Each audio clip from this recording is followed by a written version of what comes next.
All right, welcome to Tidecast. This will be week 6 of Titan Esports Divinity League. We have Maj0r and MinuteMilitia from Eden Snapdragons this week. Thanks for having us, man. Thanks for having us on.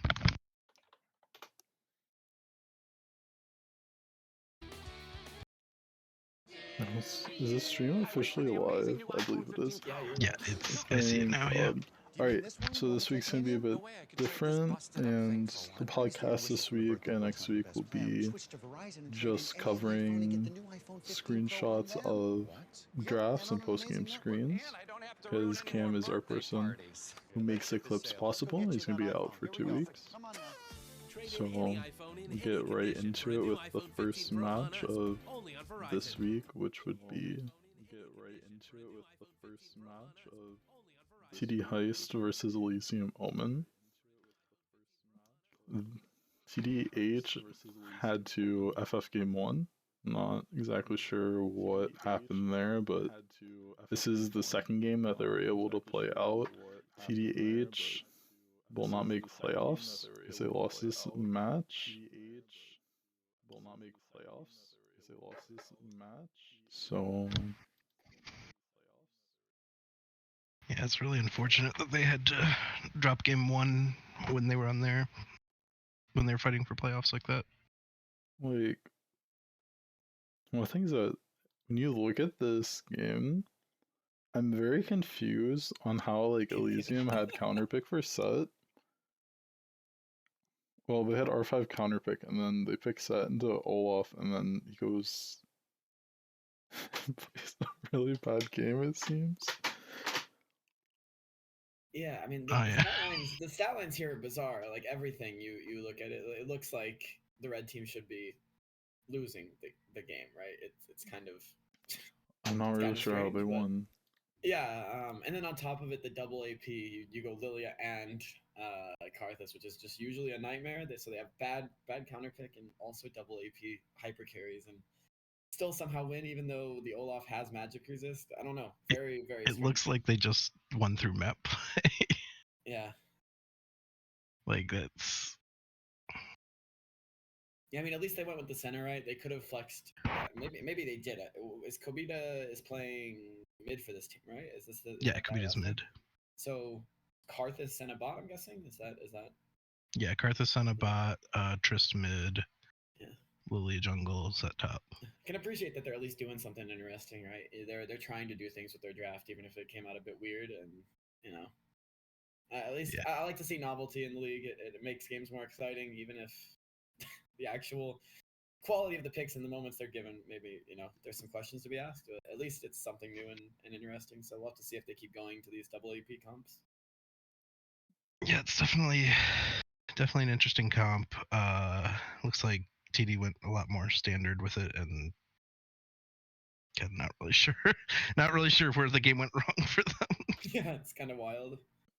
Yeah, I mean, like Syndra it's pretty even, and Tristana is favored like early on in that matchup.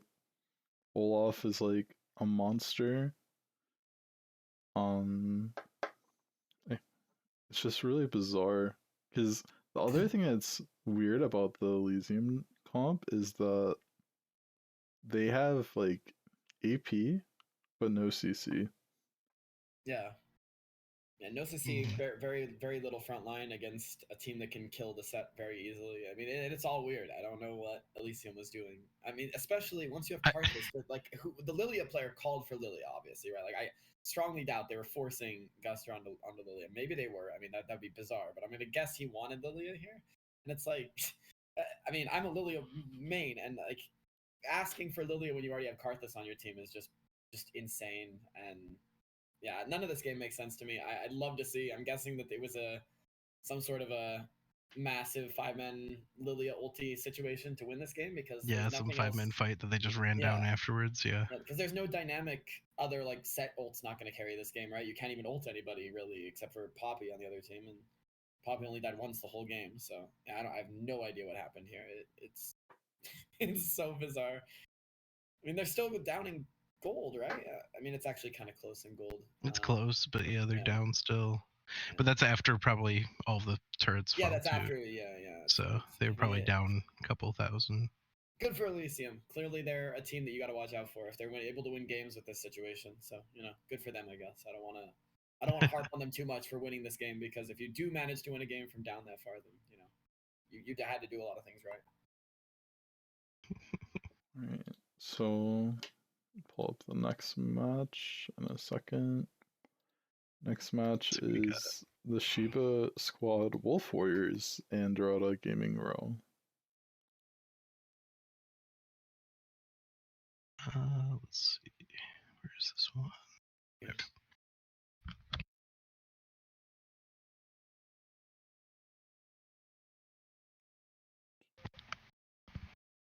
There we go. Okay. Pulling up post-game screen. Dorado still fielding teams, respect to them. Is that Anderson Cooper? I believe so. Yeah. Respect. Still playing. Yeah. And with Induced too. Hell yeah. Okay, good for him. Rep your boys when you can, yeah? Yeah, absolutely. Oh wait, was he? Did they play the Vigar bot, or was Induced playing bot this game? Looks like Induced is ADC. He was mid lane when we played them. That's why I was asking. Oh yeah, he's the guy that put you in the dirt, right? Yeah. That's the surfing game. Absolutely. PTSD and nightmares both. Yeah. Okay. Cool. Yeah. No, Induce is good. I actually watched his lane phase in that game, so I got a lot of respect for him. Yeah, I think he's the best mid I've played against in the league so far. So what do you think on this game, Maj0r? I'm staring at an ad, so what you? I mean, it kind of. Wait, I was looking at the wrong one. Okay. What's the thing that's bizarre to me is like the Xerath first pick. Xerath first pick is definitely interesting. Like even if you flex Xerath between mid and support, I feel like his playstyle is so one-dimensional. You can still draft like something in your team that screws him over. Yeah, the only thing with Xerath right now is that nobody actually plays the counters to Xerath, right? Like, yeah. And so it actually makes Xerath a lot safer than it ought to be. I still don't love it first pick, but like it wasn't punished in this game, right? Like nothing on the enemy team can actually play against Xerath very well. The Xerath is off the ground. He's to 3 items. That once you're at 3 items on Xerath, you should pretty much win the game. Like your team has to do something pretty seriously wrong. But obviously they did at some point, and that's the issue. I mean, it looks like they got a pretty good lead probably early with Rek'Sai. Yeah, and then like the fact that like Vigar is the counter pick for Xerath. I mean, Xerath counters Vigar, so it wasn't. The Xerath is not punished, but then the rest of this draft, they draft triple melee, which I have a huge problem with. I feel like Jinx is kind of rough here too. Yeah, no enchanter for Jinx. I mean, the only thing that's nice with Jinx is the Rek'Sai, but Rel and Mundo really just don't do anything in this game, and yeah, I don't know. It's just tough. It's too many. Trying to do too many things. You got assassins. You have engage. You have like frontline rundown. You have hyper carry ADC, and you have poke mage. It's like, okay, we just picked 5 different champions and hope it works as a draft. So yeah. Mundo's blind too, which feels kind of. Mundo blind is. Yeah, that's what I really want to say.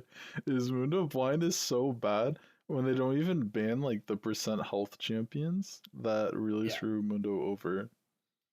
And there's Mundo's build. And it's not like Mundo's like helping the rest of the team or anything. Yeah.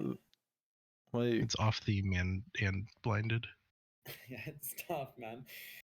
But honestly, I kind of like looking at that's Dorado's comp. Like Dorado's comp is just very easy to play. It has enchanters to help out the Camille and an enchanter to help out Camille and Caitlyn, and then just safe scaling mid laner. Even though the matchup is bad, that's the kind of thing that works for like basically up until the top 20% of teams in any given league. That this kind of drafting will win most games for Dorado. Yeah, they're just very safe and easy to play. Yeah.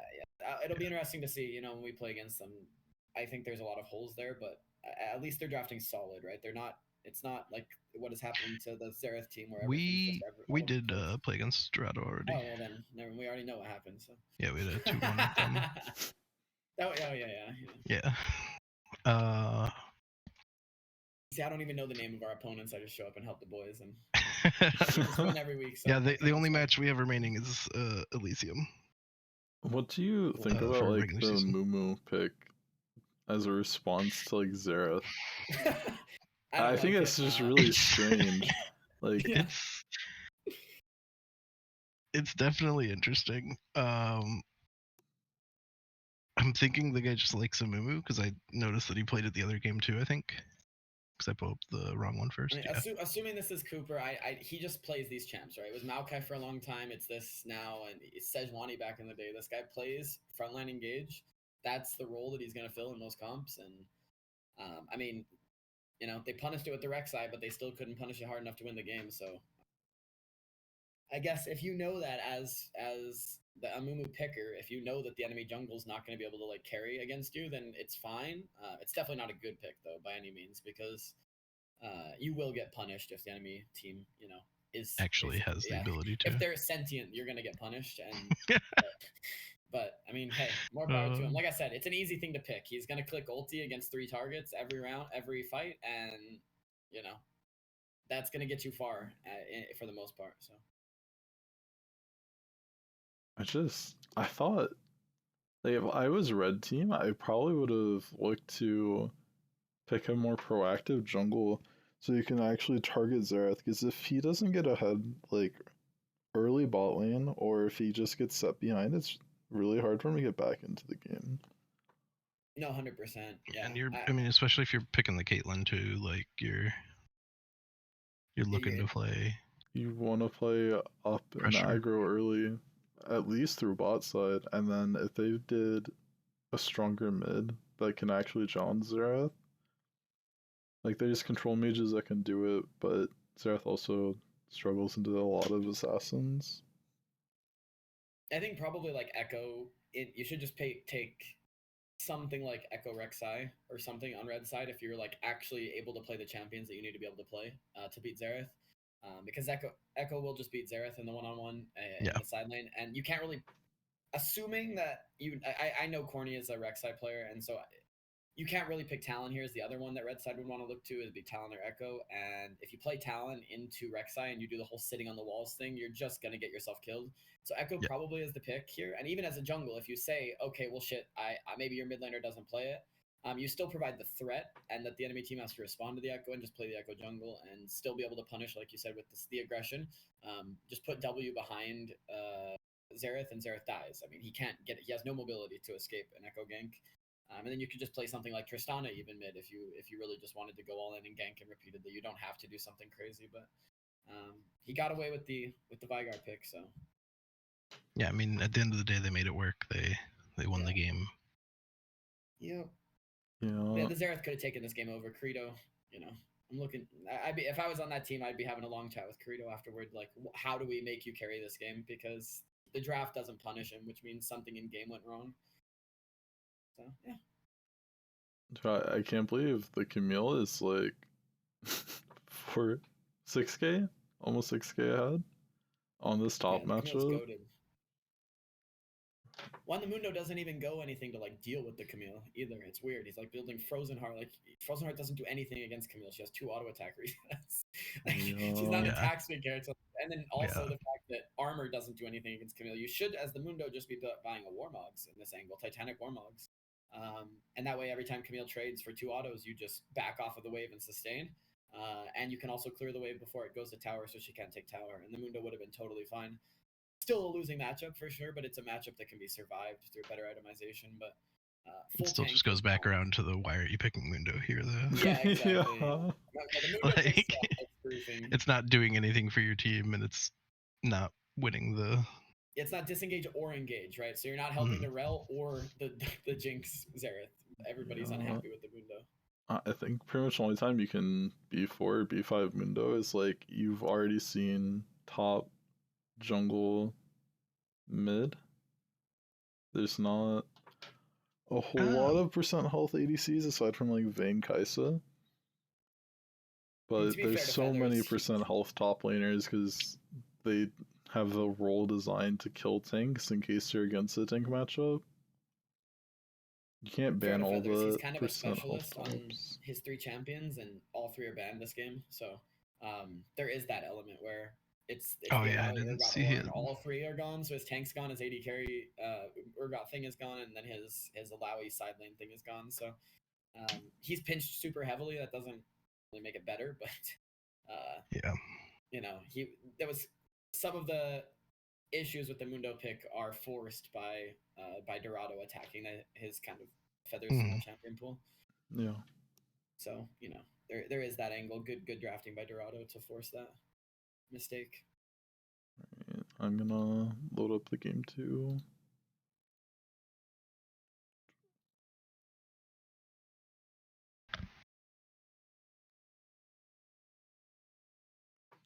Right, so we have game 2 draft up and game 2 post screen up. It's so interesting that they're just B1ing They're just mid each time. They have like the things they want and they just slam it. Yeah, they go right into the Syndra.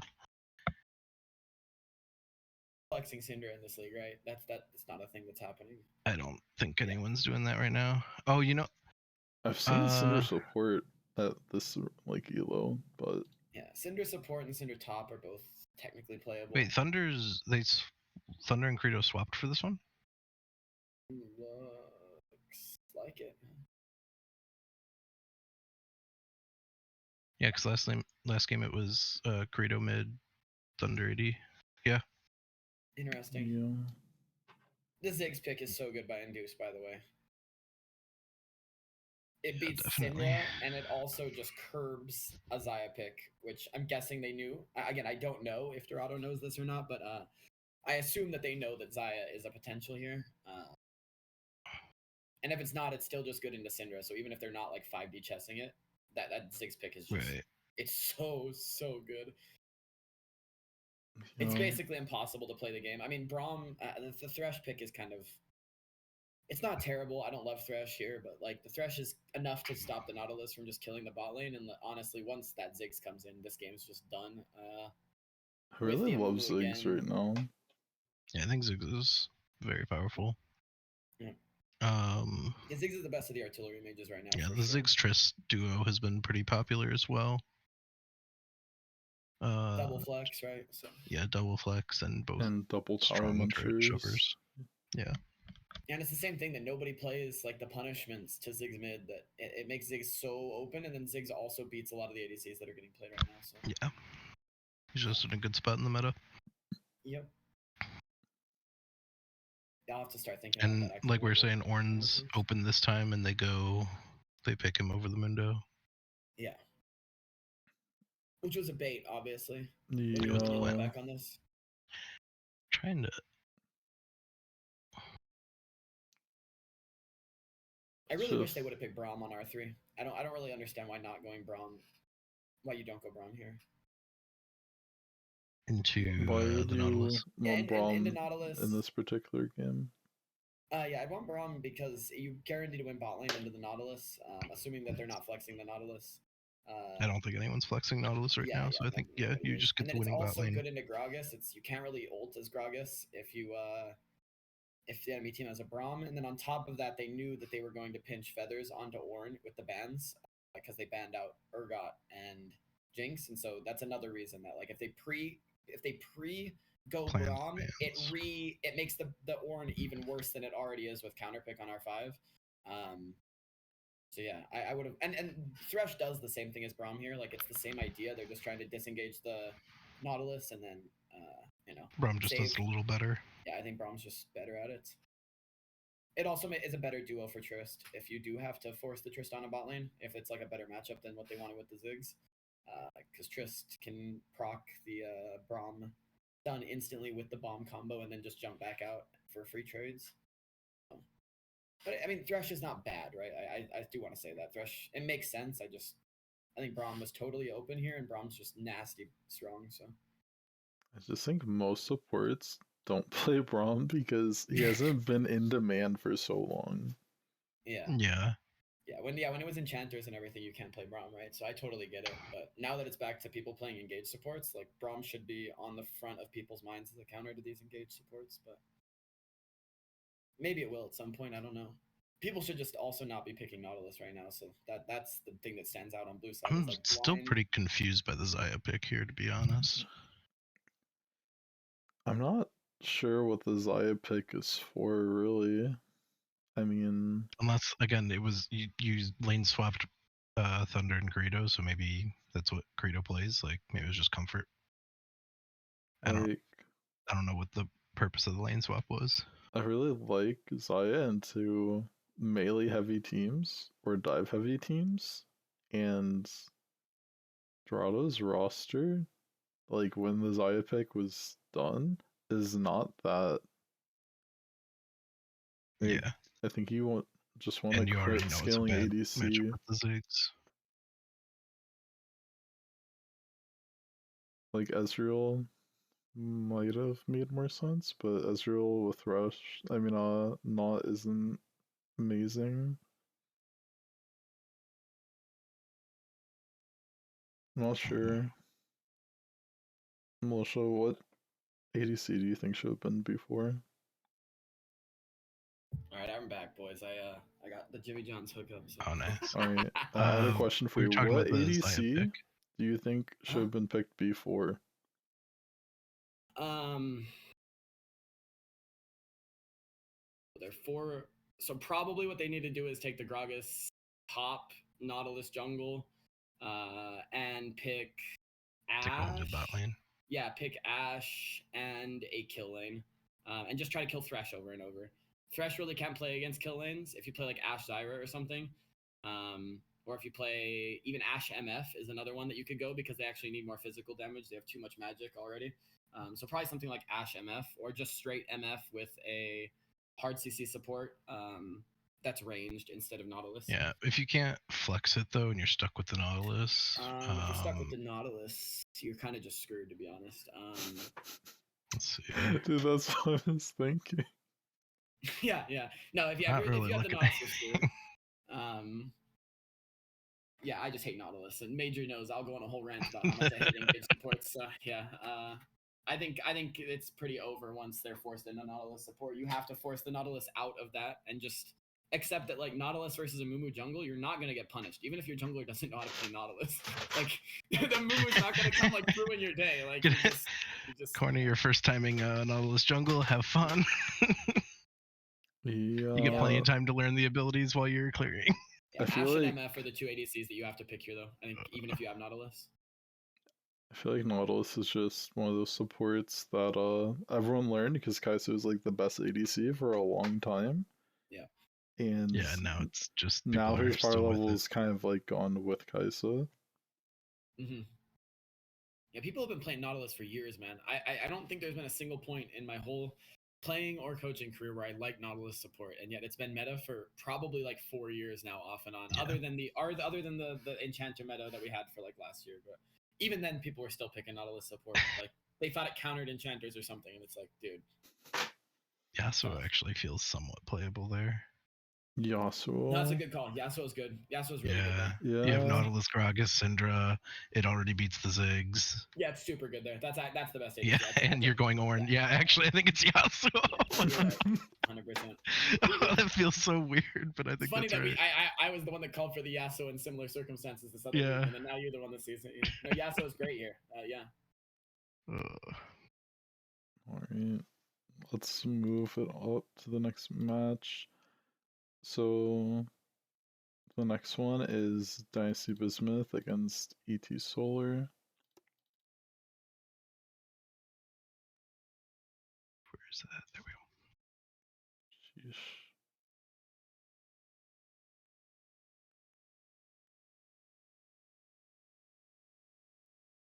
Oh, it's a change the Braum. draft Hey, screen. there's that champion.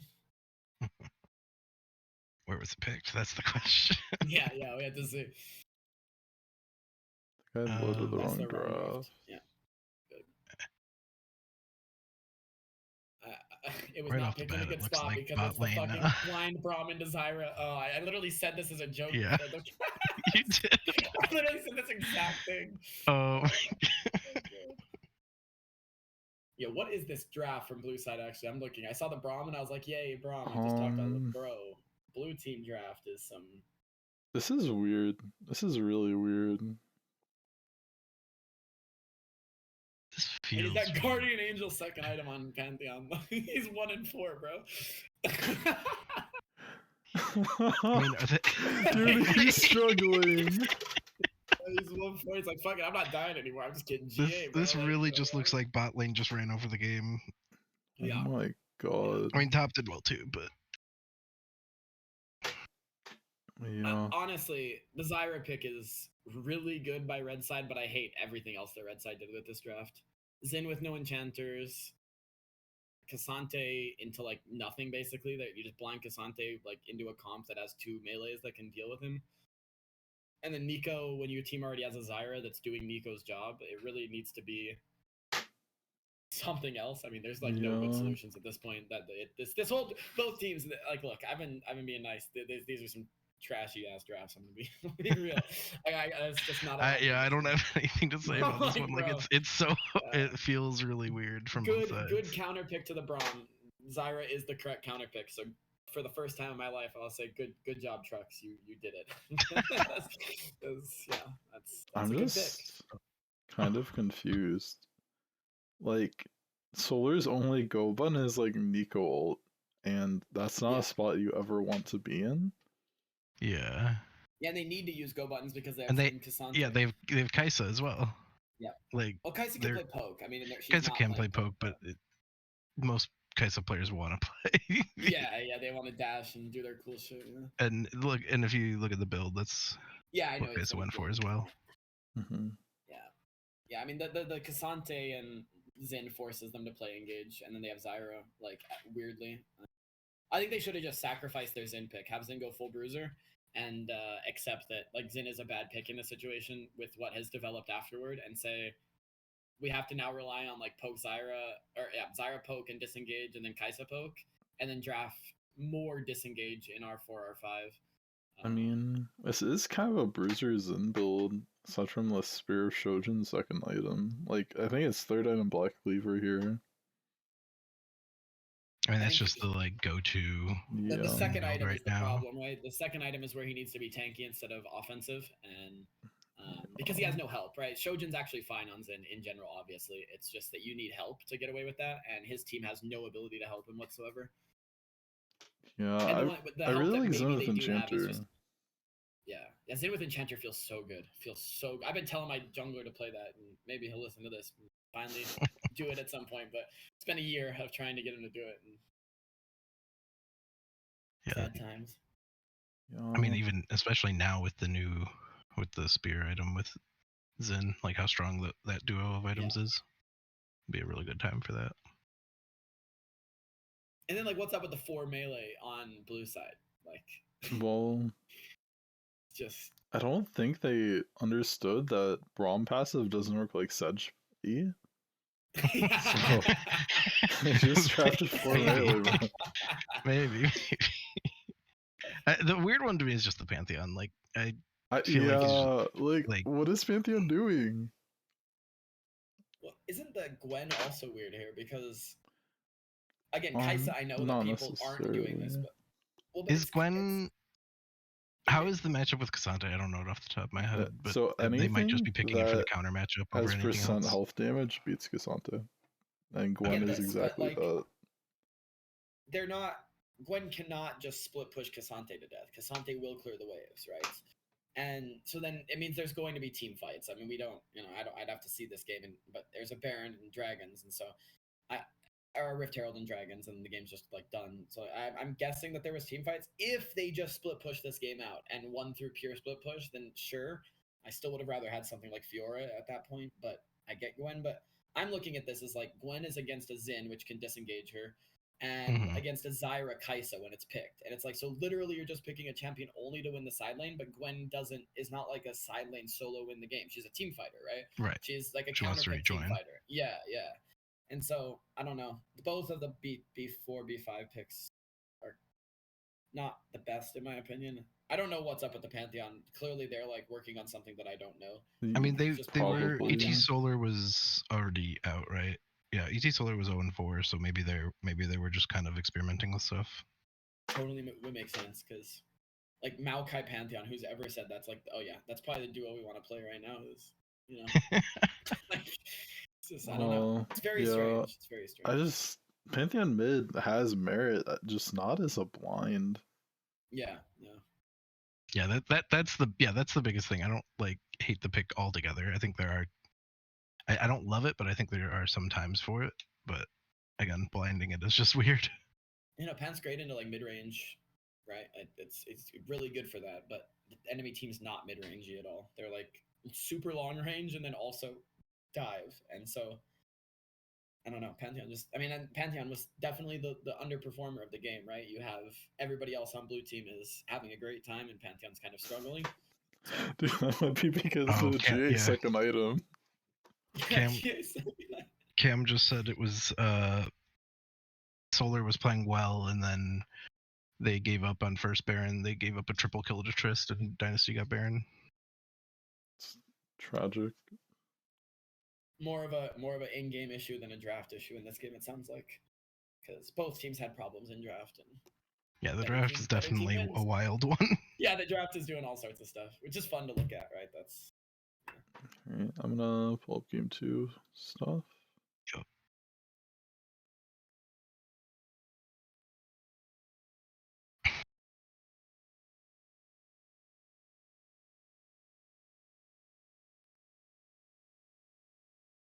So let's see. Oh, wow, so much changed. Gen Echo Kaisa Tarek. Interesting. That actually sounds like it would work. I mean, yeah, that sounds. It didn't. Oh, maybe it did actually. They lost this game, but like the gold is dead even. Maybe they threw again. it might have been a double really... ET Solar throw. I kind of think I like ET's comp a lot better here, just off the bat. ET's comp is actually doing something. It has a very center focus on dive, and Bismuth just looks really brawly. Yeah. How the hell did ET lose this game? They had to have had a huge lead. If the gold's even and they lost, that means there was a throw. Probably. So if the same guy can comment on. Yeah, Cam. Let's get Captain Cam to type us the answer and how Solar lost this game. I mean, it looks good draft by Solar. I very rarely say that. It's not looks how like I would draft. Top lane it's a one. Good draft. Yeah, I really like this because you have divers paired with Tarek. You have additional support with Shen, so like Echo, Cinder, or Kaisa can pop off. Yeah. Don't like tell me it was just like Nico cheese, like not. Like, that would be unfortunate. Did they just lose to Nico getting good, like not being seen? Is that? So here again on Bismuth though, right? They have this kind of strange like single split push, double engage, double disengage. Like I don't know, it's just weird. Bismuth is having the same problem in their draft. Although I think this draft from Bismuth is better because you. Yeah, it's definitely better, but it's very. It looks like they would want to play for skirmishes a lot. Like all of those champs kind of thrive in that. But they're not bursty enough to play skirmishes as well. Like they need it to be like extended skirmishes, but they don't. Yeah, which is very odd. Like they don't have a way to force an extended skirmish, right? Like because they don't have like a Gragas or something to scatter everybody. They're like Maokai's trying to lock down. Jax is focusing a single target. Ezreal's like kiting. I don't know. It's strange, but at least they have the range advantage, right? That is one thing that like, again, if Kaisa goes poke, this goes away, but Kaisa can't go poke with this draft that they have. She has to go all in. Yeah. Ezreal could just outrange the whole game, and so at least they have the range advantage. Looks like with that damage number, it looks like he did. Yeah, he was putting out some work. Yeah. Ezreal's out for blood this game. Yeah, 46k, bro. Good for him. I haven't been looking at builds enough. I called out the Mundo build earlier, but now I have to like go back and look at every build. The Kaisa build weird? Doesn't even 80 Kaisa build Nashers at some point? They don't have to anymore. Maybe she did in with Syndra Echo. Maybe didn't want to.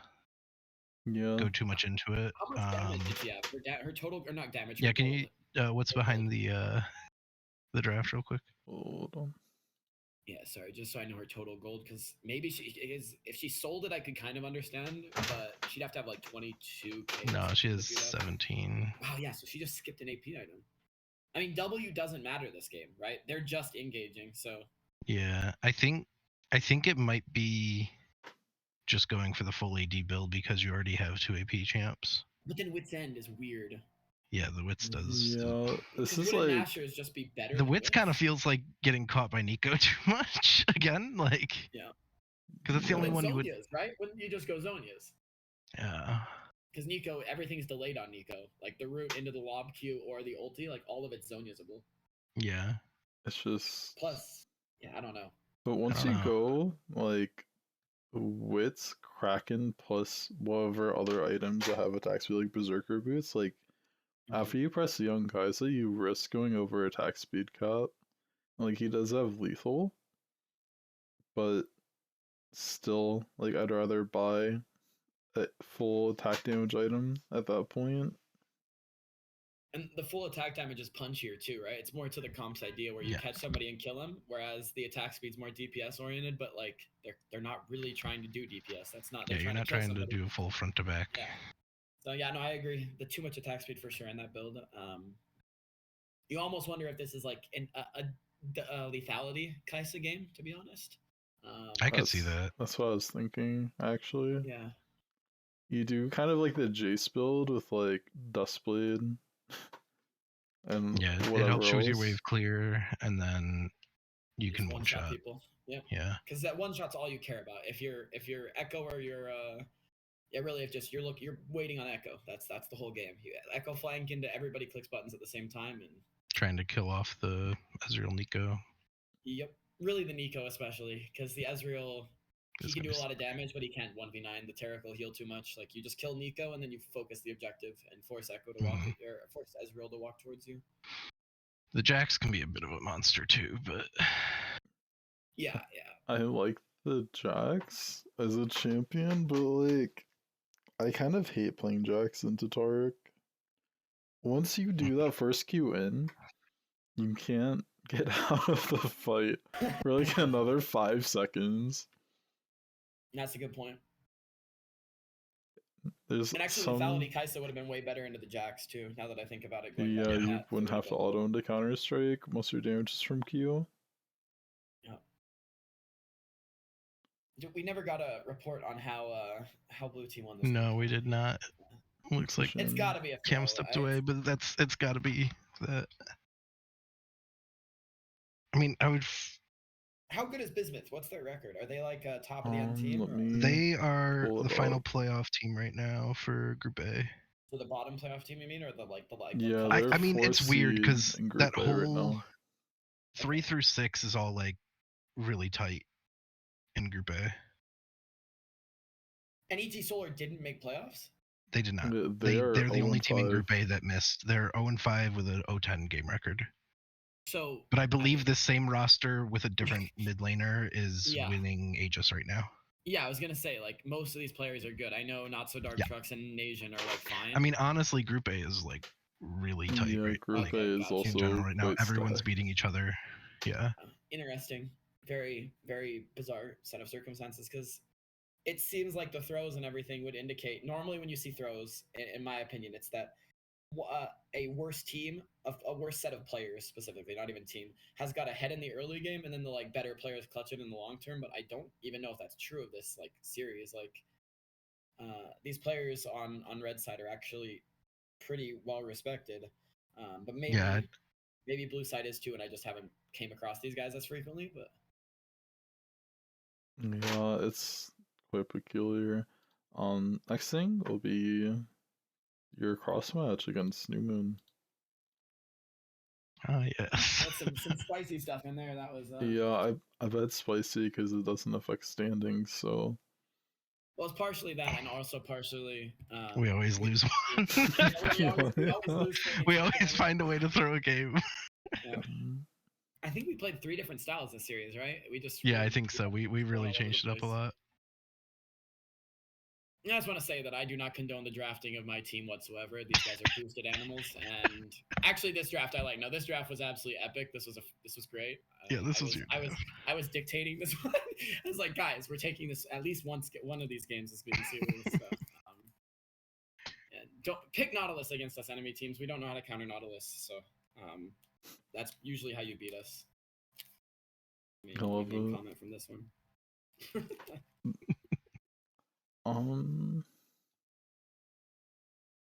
Trying to remember how this one went. Let's see.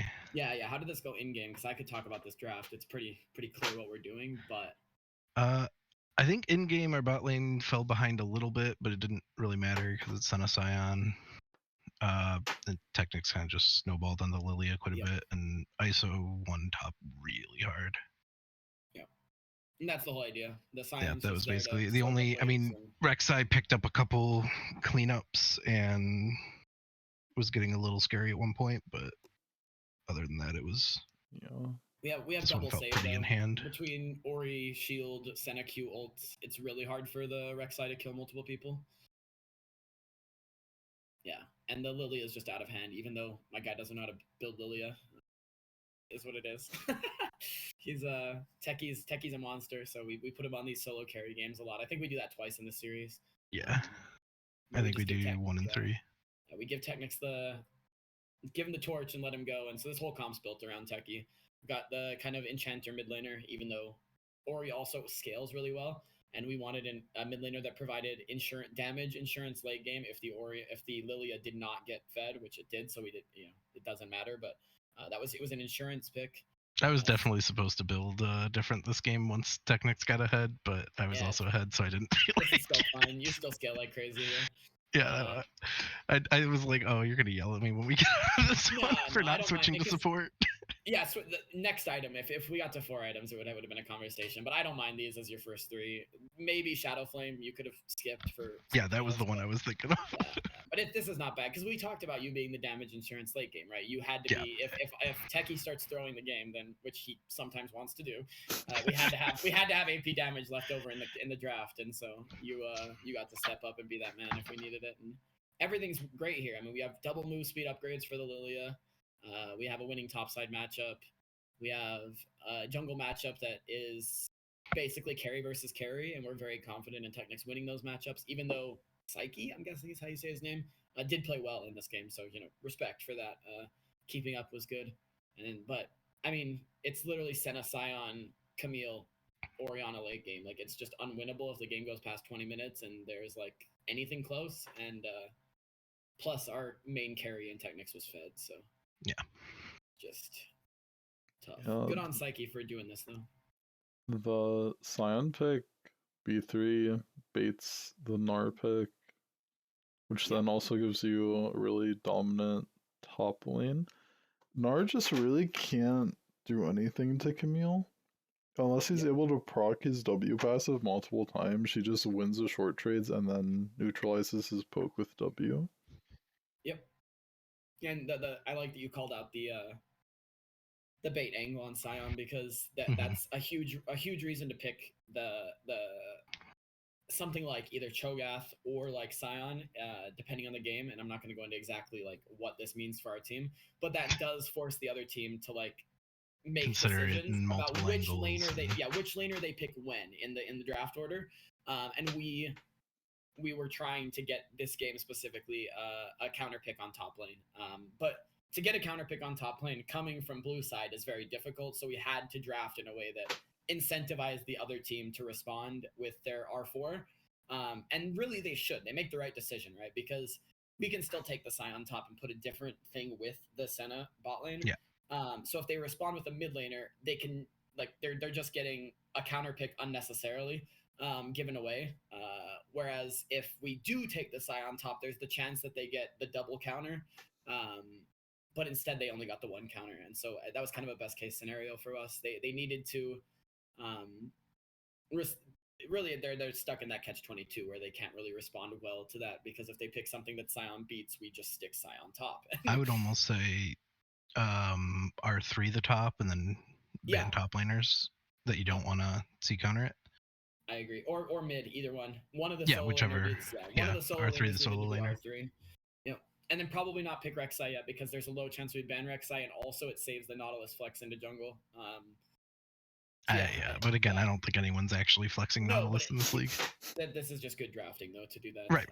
Yeah, and so like the Rek'Sai can save for later, and you just pick the R3 solo laner pick is huge here. So yeah. Yeah, that's the Boys play other well in this thing game. I thought of. Is they put so many of their eggs in the Scion as top basket that they didn't ban any possible counter matchups in the second phase, so then that guarantees Isodak gets his best matchup in Dinar. Yep. They did ban out Cassia, which was good because I called for either Cassia or Orianna here before the bans even started. I knew that those were the mid laners we were gonna have options for, which is why we banned out the Ahri that was like looking towards the mid lane for the future. But yeah, I had said Cassio and then they banned it like right as I said it, and so good ban on them. They also went for Varus. They should have went for Orianna and Cassio, and that would have been problematic for us in that particular draft. But respect to them for the small wins they did get. It was a tough draft for them to win once Senna Lilia comes out, man. Drafting is super difficult against blue side. It's just really tough. All right, I'll pull up game 2 draft. I still don't know why we lost game 2. I never got to talk to the boys about this. Yeah, game 2. Our Yasuo is 1 content, 8. That's clearly. So obviously Yasuo problem, but he's only down 10 CS, and everybody I asked, I'm like, how the hell does that happen? They all just laughed. Nobody explained this, so I still don't know what happened in game 2 to lose. I'm 3 and 8 up 50 CS. It was just Viego kept every fight I had in that game. Viego showed up and stunned me with like 1 or 2 autos left on whoever I was fighting before he showed up. And I just could never finish off the kill. And I kept dropping for it. It was very sad. And then it just kind of snowballed. I think maybe we were still a little careless because we won game 1 and because it was cross week and all of that. And it just kind of snowballed into, we looked up at one point, it was like, yeah, Viego's just a monster. Yeah, I remember this game being a pretty serious case of cross week because we just arbitrarily picked Lucian for like no reason super early in the draft. We B1'd it, yeah. Yeah.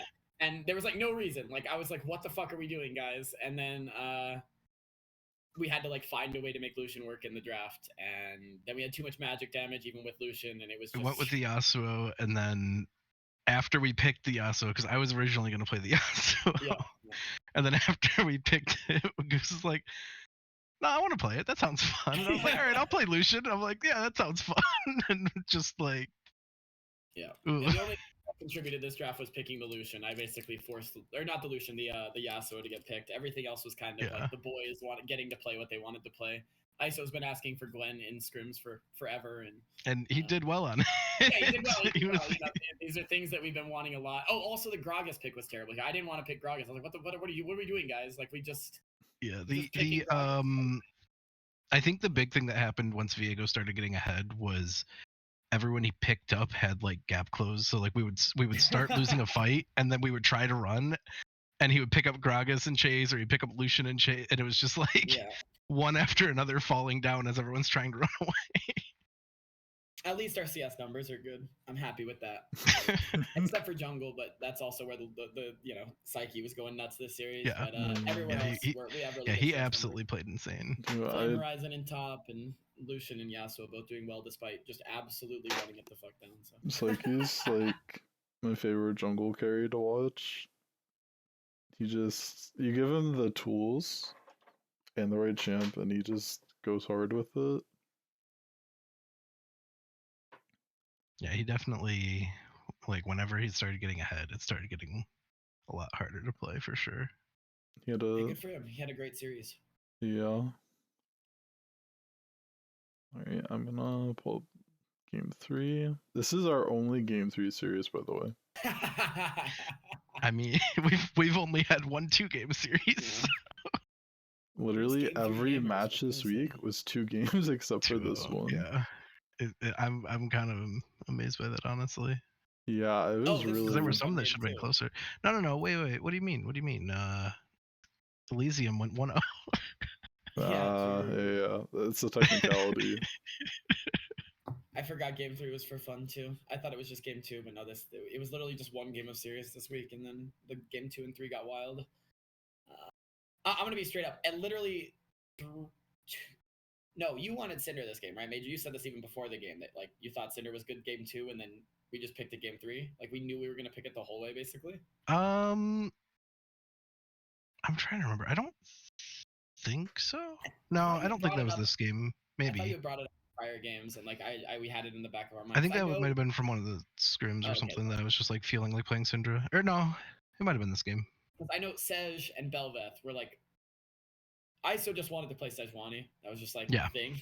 And then because of that, we knew we were gonna play Belveth. And then I forced the Braum pick, and then everything else just happened. This game was very much literally just players saying, I just want to play this champion, and we just tried to like make it work. There's really not I really can't say much about this game because it was very arbitrary what we did. Although I will say Psyche's build on Hecarim is not making me happy. Just play Triforce like a normal person. Yeah, especially when you've been Yeah. popping off the previous 2 games. I feel like you want to go for the more carry oriented. Let's see. I know Technics got ahead again. I think he started 4-0 because every gank he made, he picked up all the kills from. Holy crap. Yeah, he started out real strong. I mean, this one was like pretty clean throughout most of it. I don't really have too much to say about it, honestly. It was just we got ahead early. There were a few over aggressive plays around Dragon where people went a bit too deep and we lost some things, but I mean, at the end of the day, we still had a Syndra and Jinx getting fed too, so. There's also one really weird fight around Dragon that went on for like forever, and the only person to drop was like Malphite or something. Mm-hmm. And then both teams just walked away. It was very weird. Was I not here for the R1? There's no way I let us just R1 Jinx and didn't. You were here. I don't even remember this. Like I You were was here. I was sad of it. I'm like, there's no way I let that happen, bro. There's no Yeah, way. you left after. Yeah. Yeah, the boys were having fun with the series this week. It was game 1 we played pretty serious. That is legit, I will say. We weren't like just trolling the whole series, but the game 2, game 3 were a lot more for fun. Just due to the format and stuff. You need a reprieve sometimes. You can't play fully like try hard all the time. Especially this team. There's a lot of people on this team that like to have a lot of fun with the game and not just try hard the game, and so it's nice that we were able to have a moment to do that as a team. And we got to try out some champs. It might not have been the best situation for those champs, but we still got to put games on them.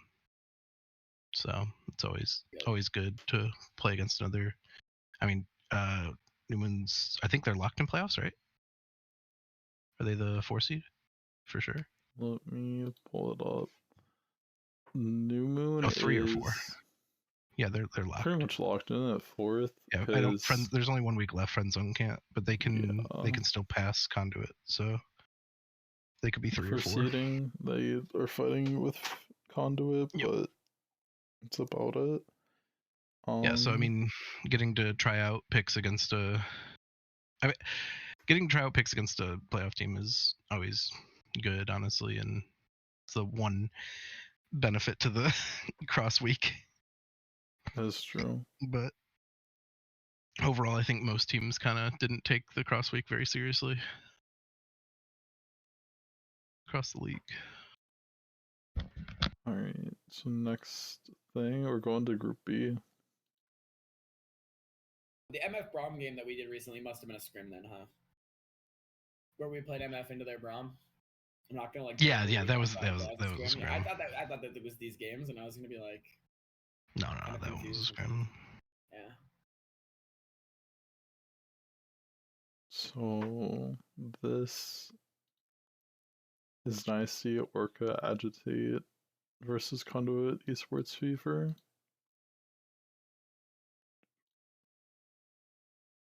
I know a lot of these players. Holy crap.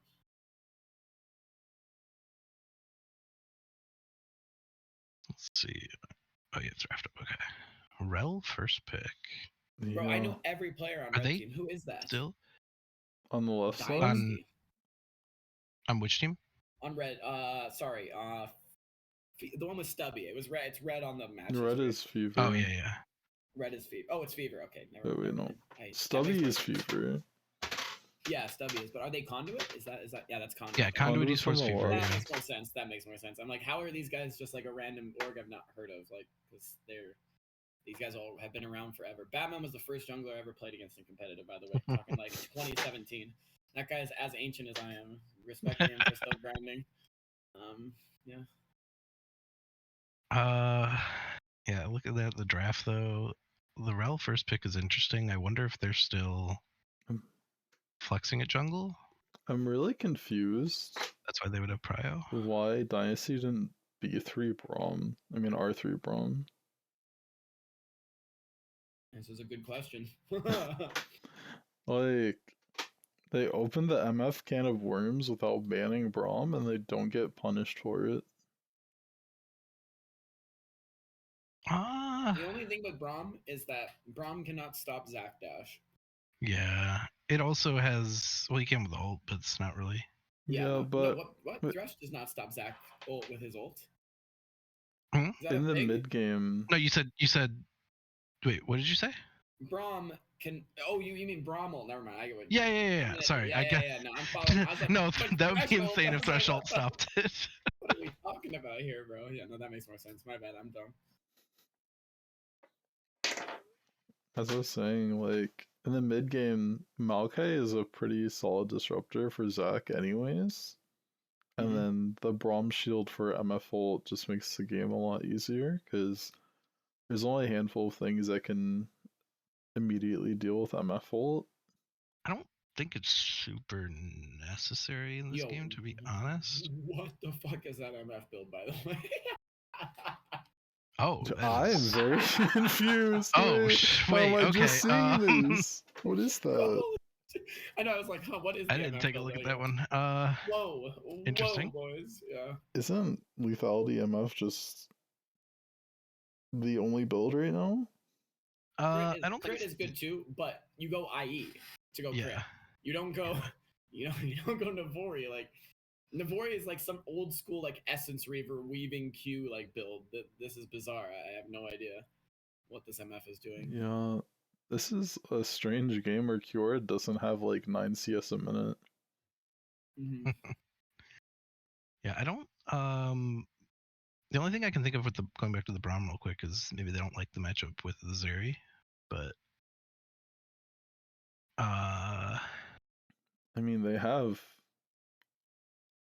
haven't picked top, and there's a lot of tops that can stack Braum passive later, and I don't think Zeri I'd can been do more much of, like, more to help the than. Zeri. I don't think Zeri does much more than go even into Rel MF. Also, I disagree. I think she can beat up on Rel pretty easily. Yeah, but But- MF can 2v1 any lane with a Zeri in it. Yeah. MF's just way too dominant in lane. Zeri Janna's a move that they could have done. It shuts down Zac engage and Rel engage. True. Yeah.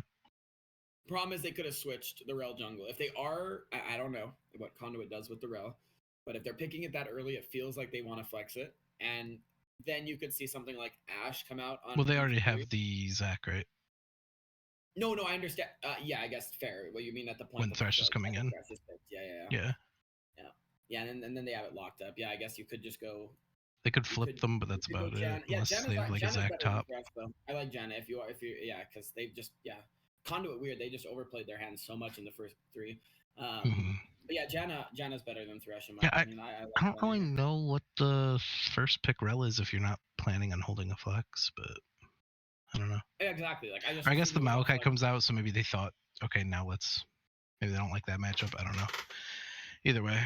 There's no way that matchup's that bad in jungle. I don't think so, there's but no way. Maokai just doesn't do anything, bro. Like you can get away with any matchup in a Maokai.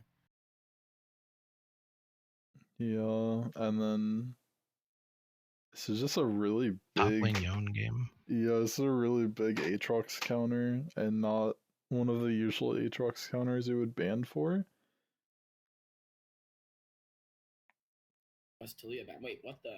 Yeah, they Why were double ban mid. Yeah. It's just. With a blind Aatrox. But if they were gonna double ban mid, they should have just picked. I guess Batman is a huge Zac player, so they're worried Zac's gonna get banned. I don't know, man. Conduit's draft is making me uncomfortable. The whole thing. They managed to like not have a winning matchup anywhere, basically. Like bot lane's still technically winning, but Thresh is safe enough that it doesn't have to be losing. Yeah, it doesn't really get punished. Yeah. Like MF's the only strong point on the whole map, and then they got absolutely clapped in the jungle matchup and in the top matchup. And Yeah. like Victor doesn't even scale that well into Cinder anymore. Like that used to be a super nice matchup, but I don't know. Yeah, Conduit it's can just. do better. I trust these players to figure it out. So the point I was going to make is like, what do you do on Fever's side with these lanes? Like, you really can only play through bot, and then you can gank mid if Maokai isn't there. Yeah, I think punishing Victor is the way to play. Or punishing Is Cinder, there? excuse me, the way to play. But it's so hard to do it because Cinder can just E anytime. One sec. Yeah, bro, this Zac pick is so bad, actually. That's really like the Rel was bad at first, but Well, it's like, actually Zac is worse. the thing is, when you're facing Batman, you know he's going to play like one of 3 champions. It's gonna be Jarvan, Zac, or Sejuani. And sometimes he plays Maokai. They already picked Maokai, which means they're mentally preparing for Sejuani or Zac because Jarvan's banned. I don't know if this would feel any better or not, but you might be able to flip the Victor Aatrox. It'd be I the don't know same. if that. Blue side. It's the same. I feel. It's the same. Oh, you mean matchup flip it? Oh, yeah. I mean, maybe. That's the only thing I can think of. I don't think it's kind of already kills Victor in mid when Victor pushes out, and then tops even longer in lane. Yeah. So I was like, I don't know if it makes it better, but I don't know if it does. I mean, it might be better for Aatrox, but I don't know about Victor. Yone's just a fantastic pick here. Yeah. Yone just beats both other solo laners. He also has the opportunity to hard dive into MF when she ults and not pay the price for it. I have this idea of draft where the team that has the best pick, and if the team that has the best pick, it also does not have the worst pick, right? So if the worst pick is on one team and the best pick is on the other, the game is like borderline unwinnable.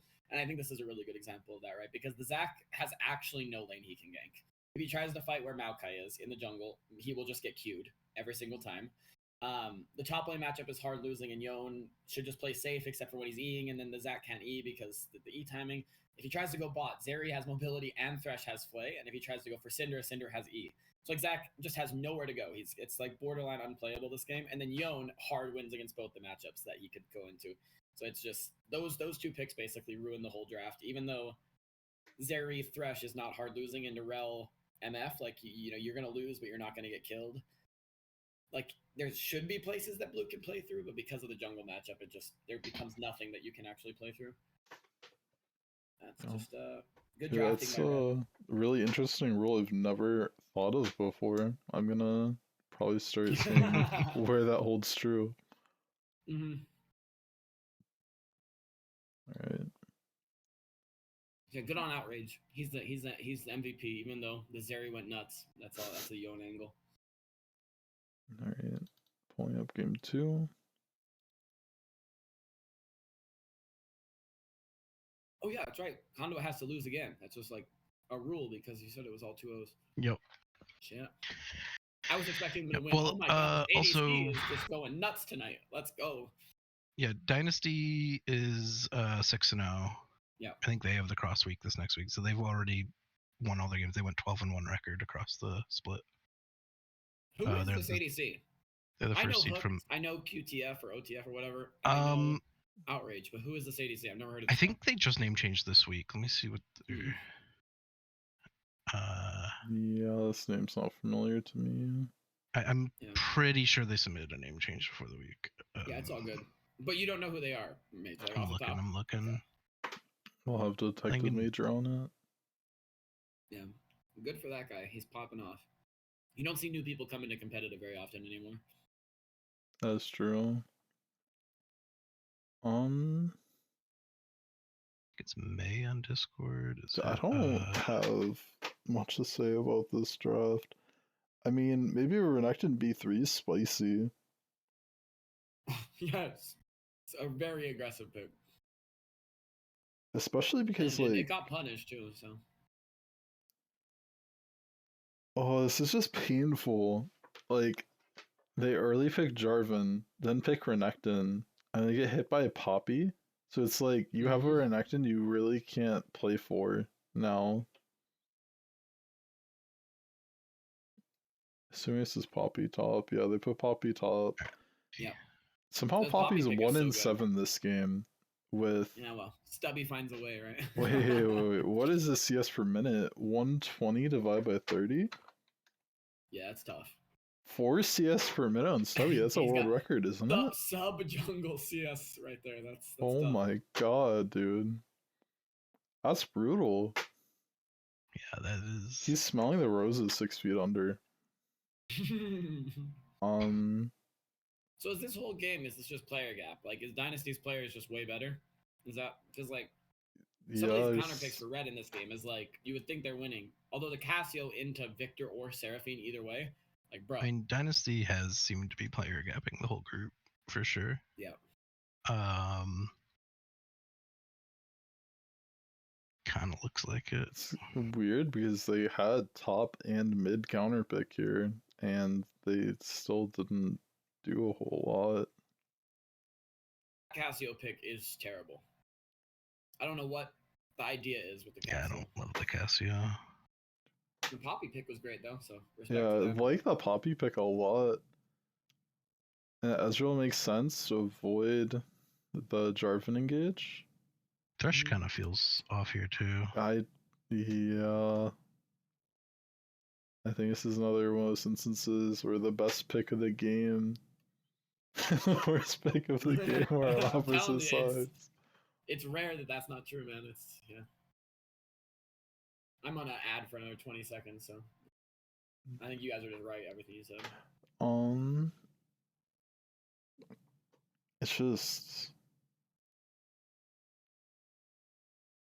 I think Seraphine Jarvan's just unholy combo. It's like the holy trinity of League of Legends.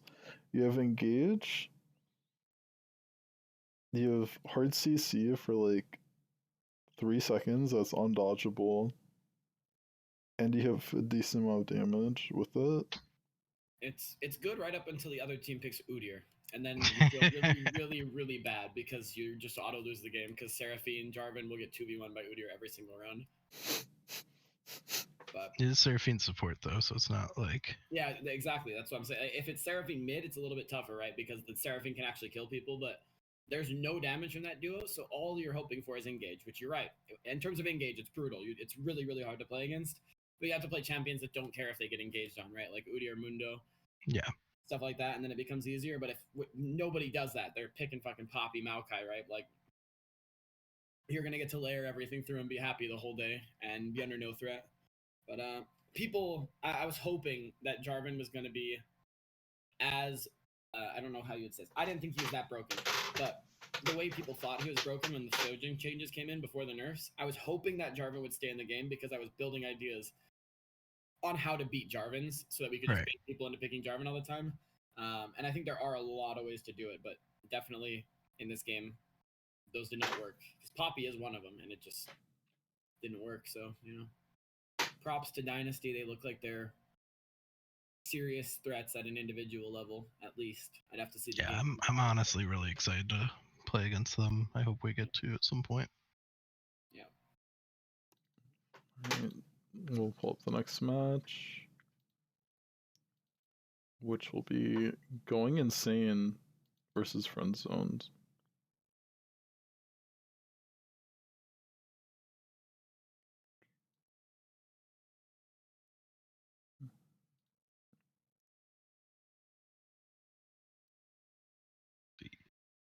Yep, hope the draft Red. still. Oh yeah, friend zone had their top laner couldn't make it. Oh my god, it's Ixie. Oh Yeah. boy. It was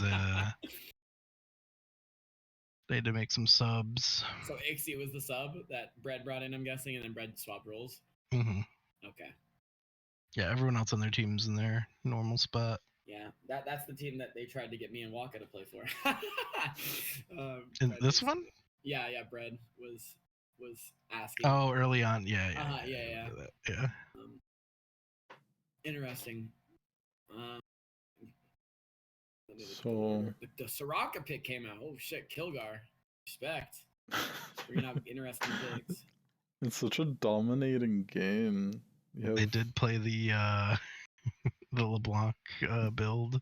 This was the 1 week it was available, I believe, before Riot tried to nerf it. It's LeBlanc counterpick build, for it, by so the way. cancer. They just B1 did. Wait, what is Bro, this Ornn Rocker build? was out of control, bro. I'm so confused. I'm Honestly, very confused. I feel like he started to go. I feel like he went bombies early and then realized how much trouble he was having with LeBlanc and tried to do the Warmogs, like clear the wave back off to try and match the LeBlanc on the side lane because it looks like nobody was able to match her. Yeah, that's kind of my painful. thought. Is this quirky build legit? I haven't seen this. Corgi build's good. It does it does huge damage. I actually think this is one of the builds. I've been looking at LeBlanc counters in case she was stayed like the way she was for a while.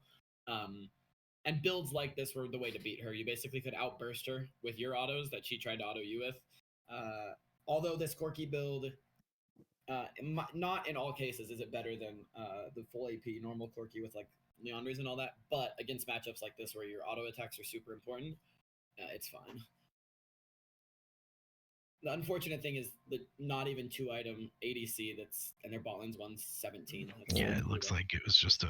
The Which, Nocturne if I is- remember correctly, this bot lane was coming up from IBS. The Nocturne's like 5k ahead of Yeah, the Jarvan. Nocturne's huge. And then Poor Ixie. bot lane got absolutely eviscerated. You have The Honor. Soraka pick is legendary here, by the way. The Soraka pick is so good. Yeah. What- The only thing on the enemy team that can threaten her is Jarvan, and Jarvan cannot solo kill Soraka. Unlike Yeah, there's no he's just follow out up of on control. it at all. Yep. Such a good pick by the Soraka, and the Soraka is gonna stand behind her team anyway. So like Jarvan really This can't one's get on her, Corky's but- into, yeah. Yep, it's such a good pick by blue side there. Soraka is one of the best ways to counter Aphelios in general. So, and then it also is a counter to Rel. It's a beautiful Soraka angle. And they saved it too. They wanted to see the whole draft. I Yeah, love and even that if they- Corky go, like, if you're expecting Corky to go poke, like, it helps with that too. And the silence field makes it to where Corky can't like package through everybody because if you do Mhm. just silence him at the end of it, he can get insta popped before he can W out again. Yeah, the Soraka it's a very pick good is Soraka. nuts for sure. I don't really know the nuances between Soraka Aphelios, but I was just thinking about, for example, Jarvan Cataclysms, and then she can trap whoever on his team is in the cage with him because he can't undo the cage. Yep. Yep. Nah, it's great. And the nuances on Aphelios Soraka is just that Soraka's Q outranges Aphelios auto, so Aphelios just gets hit and can't hit back, basically. It's like the same as all long range matchups that Aphelios has. So it's nothing too crazy there. It's just she gets free Qs. Good draft by Blue. I like this. I mean, I don't love the LeBlanc pick. I know it was just broken, so that's why they're picking it, but Yeah, they're probably just wanting to play it. it's Nocturne to play with the Varus is like the bot side plan, and then hard scaling mid, and then a split pusher. It's like, yeah, it's pretty good league and a great counter pick with Soraka. So yeah, good on them. Alright, you boys ready for game 2? Sure. Yeah, let's see it. Ixie, bro. I didn't even know Ixie was still playing. That's crazy. I haven't, That's one of Waka's boys, Extinction. yeah, I haven't seen him around, but I think he might have just stepped in for the game. He tried to have me teach him Rek'Sai so many times. He actually picked it. Oh god. Oh god. Let's see. It's not good. I'm telling you, I've seen the gameplay. It's not. They not did ban the realistic. block this time. Back to red. Oh, they are 5 to that Rek'Sai too. I mean, Yeah. Rek'Sai is a counter for Ivern, but yeah. What's the Silas pick for? I'm very confused. Yeah, I have no idea. Like, Just a what about this hard game counter, I screams guess? Silas? Yeah, I have no idea. Fun champ. Like Yeah, I maybe don't they know. wanted a melee for the Sej, and I so they mean- just are like, fine, I can play it into Veigar. I don't know. I do like Silas Sedge. I do also like divers with Tarek, but he doesn't have any great ults, and also Silas doesn't just like gap Veigar. I honestly, I think it's just playing against a team that's been struggling and has an E sub and a role swap. You know, Very possible. I think they were just kind of picking We're what they feeling felt it out. like. Yeah, like I don't think there's any reason to play Silas here. Yeah, I mean the Silas and Actually- Maj0r, so Strangely, I actually kind of think red side draft is winning. Yeah, But they didn't do any of the right itemizations.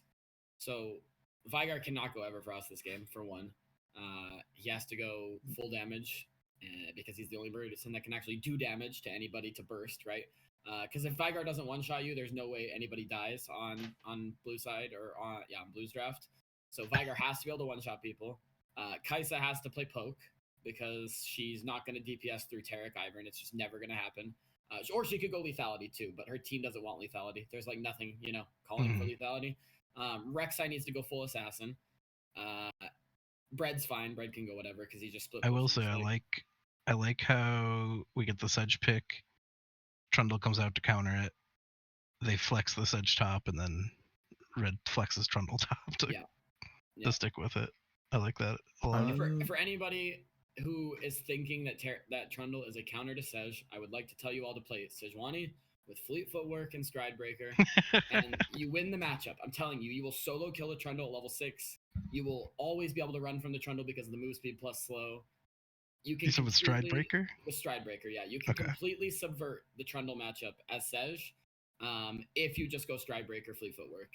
Maybe this is different in top lane because I'm a jungler, like that's what I know.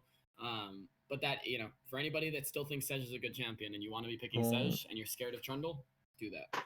The thing is, like, there's different levels of counters, and Trundle's more of a soft counter to Sedge because of the ult and passive interaction. You don't stop Sedge from playing how she wants to play by picking Trundle. Yeah. Yeah. Yeah, you just make yourself have a really strong Trundle, right? That's all that you get. Yeah, it's definitely more of a play for yourself than. And that thing with the Stride Breaker, right? And no Aftershock is like Sej doesn't, Trundle doesn't get nearly as many stats as he's used to getting from Sej. So you can like further subvert what he's getting out of Sej by taking a build that doesn't give her a ton of resistances. So. If you're not tanky, he can't be tanky. No, literally, because Sej provides more CC, right? So like, yeah, you just no, that's exactly the case. So yeah, the builds from Red are just not good this game. I actually don't think that the draft is that losing. They're relying on Ixie getting nutso fed on Rek'Sai, but honestly, relying on Rek'Sai to get fed is true of every Rek'Sai draft ever, and I don't hate it. But he needed help from his team in the right way. Yeah. And which he didn't get. And once Veigar goes Everfrost, I think this game's over. I don't think there's any way for them to kill through Taric Ivern. Full damage. It needs to be like Duskblade and full AP. Like Duskblade, Kai'Sa, full AP, Veigar, and just one-shot people before Taric ulti comes. Yeah. And Assassin Rek'Sai. They just don't have the builds. All their builds are tanky, right? Like they have DPS Kai'Sa with the AD and Shiv. They have tanky, or they have like hybrid Veigar and then Bruiser Rek'Sai. It's like, how are you going to kill with non-damage builds into double enchanter? Like, bro, you have to kill people. So, tough game. I just can't believe they really thought pivoting Trundle into Sedge top would have been their answer. It's worse top lane, right, as a counter, isn't it? Like a jungle specific thing because Sedge will just W him in lane. It's supposed to be a jungle specific thing because Gotcha. if Sedge only trades around her passive, like most tanks, her short trade is really strong because she can just Q onto you, W away. She kind of can't do this to Trundle once he has Pillar, but Trundle also can't really force fights because she just Qs over Pillar and then also has the slow from W. Yeah, the wave clear as well from W to stop him from hitting towers. Yeah. Her wave clear is really strong for sure. Yeah.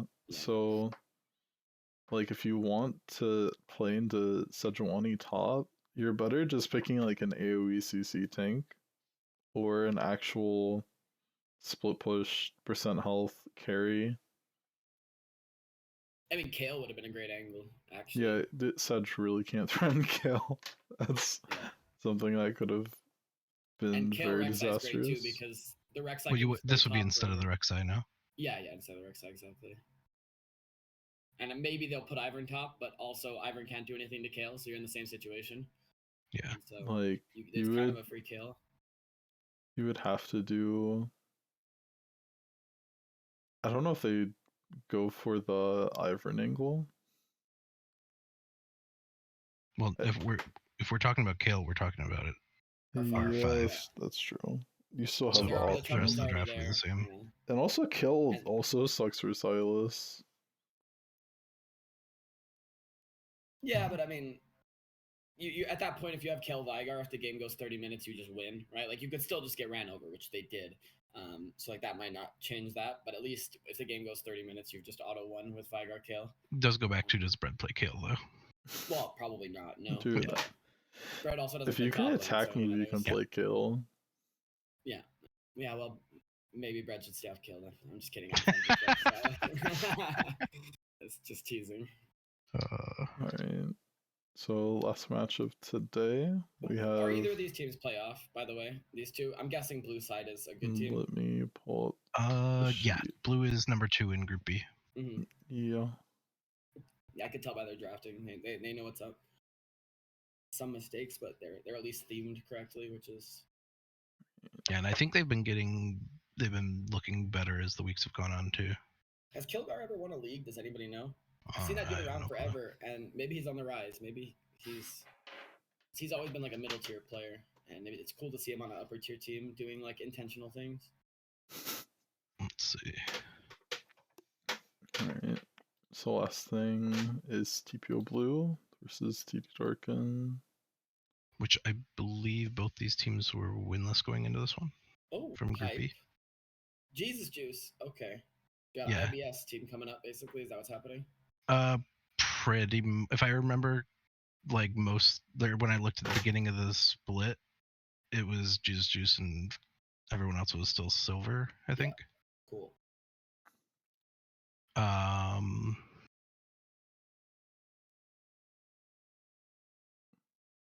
And I think most of the game wins they've gotten, because I think they actually won their cross group as well. Wait, what's that? Why is there a LeBlanc pick and there's no? Oh no, it's top. Never mind. I just missed it.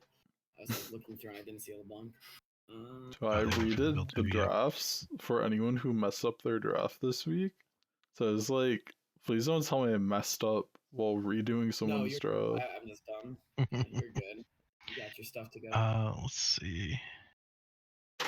I mean, that is just a 22 kill Ash right there. Yeah, I don't understand. Don't know why. Well, they picked Kaisa Nautilus into it. That's why. It's literally the worst possible way you can. Right. What I was going to say is I don't know why you leave Ash up, because the one thing I know is I think King Vivi has played Ash like 12 times so far.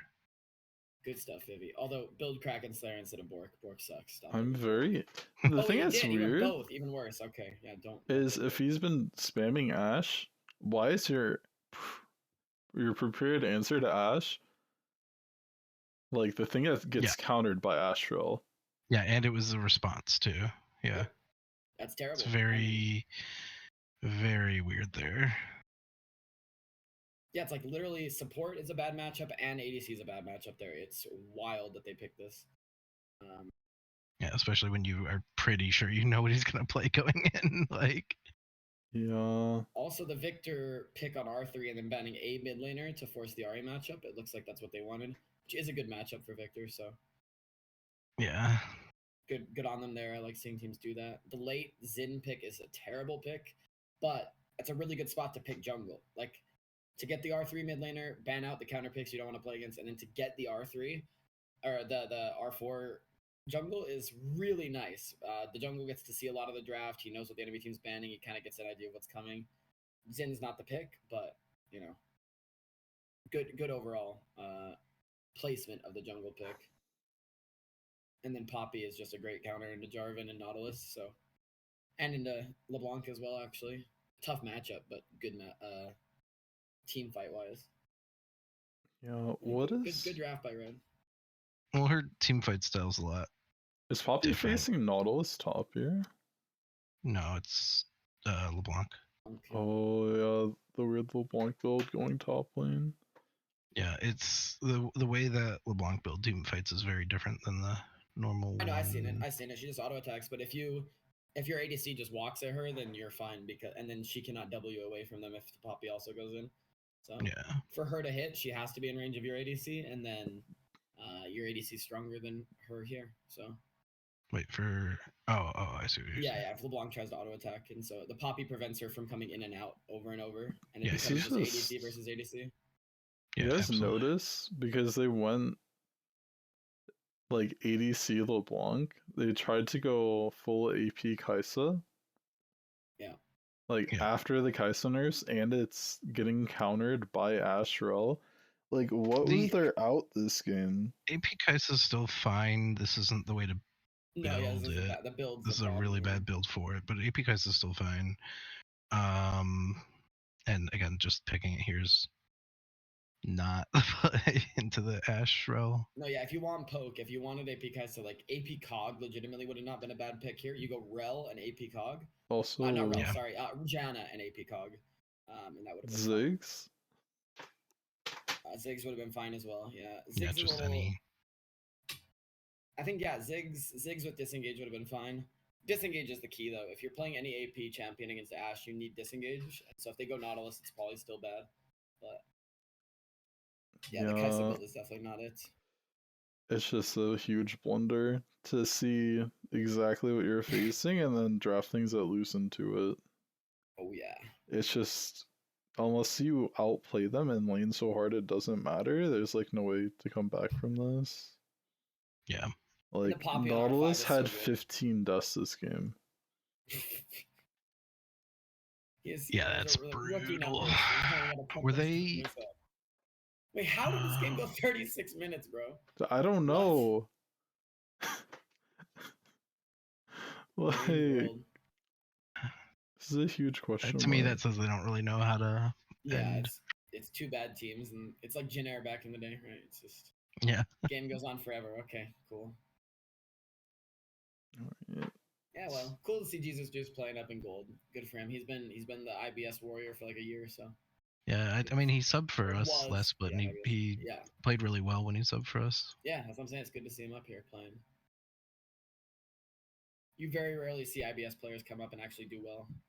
Maybe he's not doing well. I don't know, but did well this game. So from what I've seen, he's okay. been definitely the best player on the team. Yeah, when every time they win like a game here or there, he's been the main carry of it, and he's looked the best in most of the. I thought TPO is almost winless.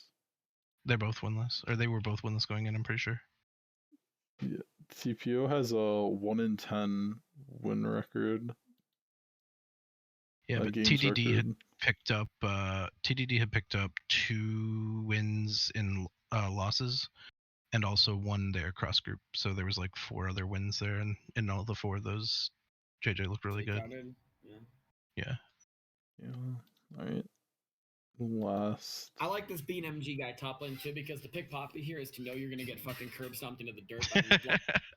But it's still a good pick just because the Poppy W sometimes. He's got mad respect. He's like, yeah, I don't give a shit if she's just gonna pound my cheeks, bro.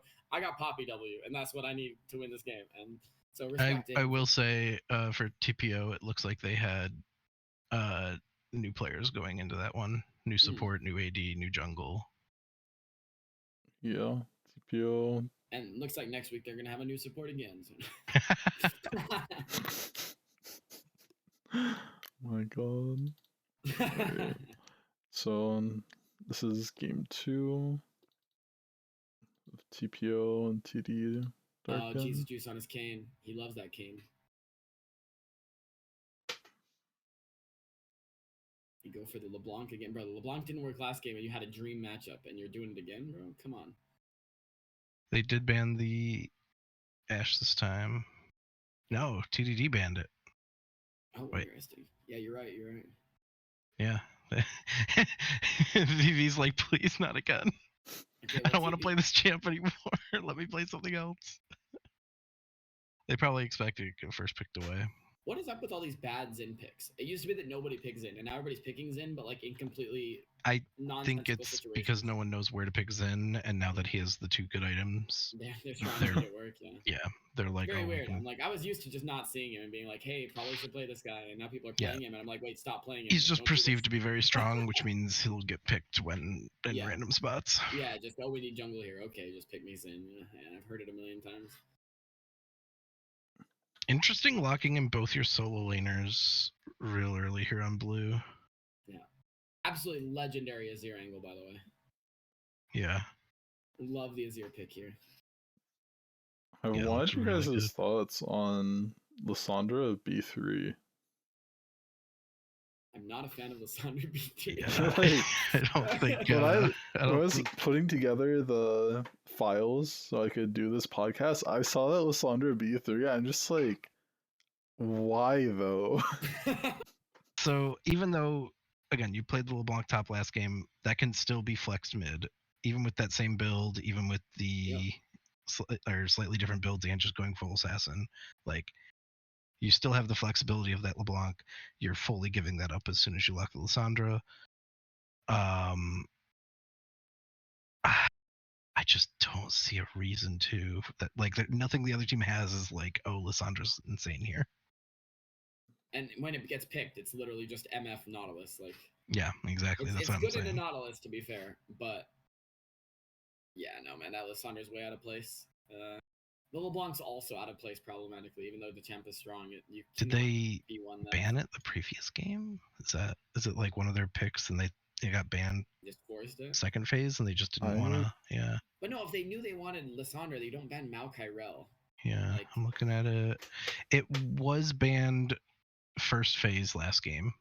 So it's just this guy's main, basically. So it might be his main pick. It's and one of he his didn't main picks for sure. Okay. It's just so he just didn't want to get banned second phase, I guess. When you think about the game context, so it's like even if Lissandra is one of your comfort picks, which is for Vishwa, this isn't a great Lissandra game. No, definitely not. And they banned. Yeah, but coming off a loss of the last game, especially if you have 3 players on the team who weren't on the team the previous week, maybe you're just trying to play comfort. Yeah, it literally is just comfort because they could have just picked Senacho. Yeah. They had that choice if they wanted it. But the thing is with Senacho this game, like, Senacho is not good here because of the Azir. Yeah. They needed to play a different Senna duo. Yeah, like, the Azir will just eat that alive. He outranges Senna until really late into the game. But he always beats Cho'Gath as well. And except for in mid lane, if the Cho'Gath goes AP with Proto Belt, he can win that matchup. But other than that, well, this Cho'Gath build is straight troll. Like, this guy went Heartsteel, Kraken, Titanic. Oh what my is god! He Wait, doing? I didn't even see that. What? I report this guy. I don't know what to say. That's tough. What is going on? He's honking the horn of the Trown. This is the TPO owner who came into this series trying to fill out the Bro, games. you're telling me he pulled an IG, bro? He's like, I'll sub myself in, except this time he's not rookie, bro. Like, what the hell? Yeah, he really cost him 10 deaths. Terrible build. He probably blackmailed Lissandra into buying Zonia's here as well. And he went Grasp, too. What? Yeah, I don't know. You don't trade in bot lane as Cho'Gath. Like, you don't have any time to trade unless you had a Q. And then Wait, what rune is that for Senna? That is after. That's Aftershock Senna. I just needed to make sure I wasn't seeing things. Yeah. I think TPO imploded this game. Yeah, I think TPO. I mean, they were already eliminated, right? Like, both these teams were winless, so. Yeah.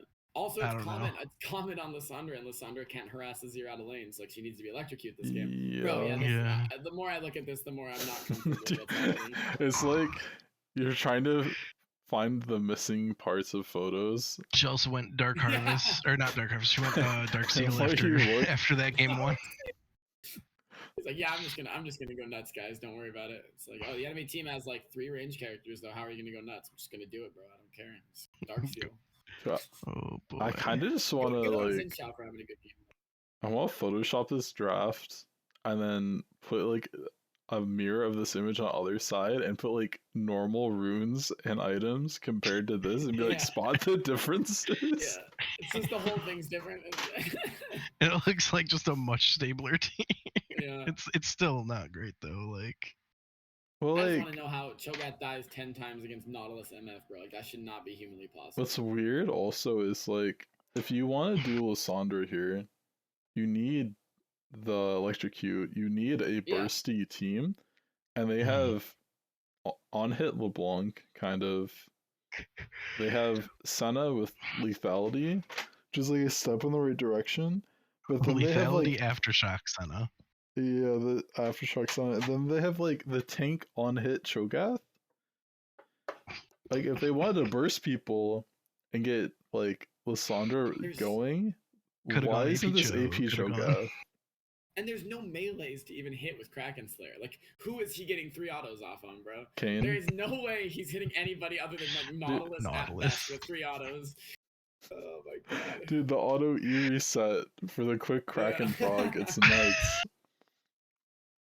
And he's got fucking Kindle Gem instead. Like, bro, just go Triforce at that point, dude. Just commit. Like, you're on hit Cho'Gath. I get it. You're doing it, but like, No, it was Farming Show, right? I Yeah, assume farming so, but I chill, don't but I your can't gold actually goes see into this. the Yes, gutter please. instead of your pockets. know. True. Yeah, bro, that guy probably only made like 10k gold the whole game, so he literally just gave up Wait, like wait. 34% of his gold to just like throw it in the dirt for a Kraken Slayer, bro. Like that's Hey, hold brutal. on. I need to That, look at this. I mean, that total has to be gold. like the third purchase, and he has to have given up, right? Like, Yeah, probably. I can't think of any other reason. Cho'Gath's like, man, you know what I need to spend 30% of my gold on right now? I mean, Fucking MF Kraken was Slayer. sitting pretty 18k gold. MF they almost went has as nuts. much gold as the Cho'Gath and Senna combined. Yeah. Hmm. That's Good for Vivi. Vivian Jesus Juice, man, popping the hell off this Yeah. series. I mean, the Alright. LeBlanc did a lot better this game. We'll Yeah, say. it's a way. Yeah. It's I skill matchup. Poor BMG wasn't able to keep up. so I don't know how you good on the counterpick LB. LeBlanc top, but You do Echo. That's the actual play.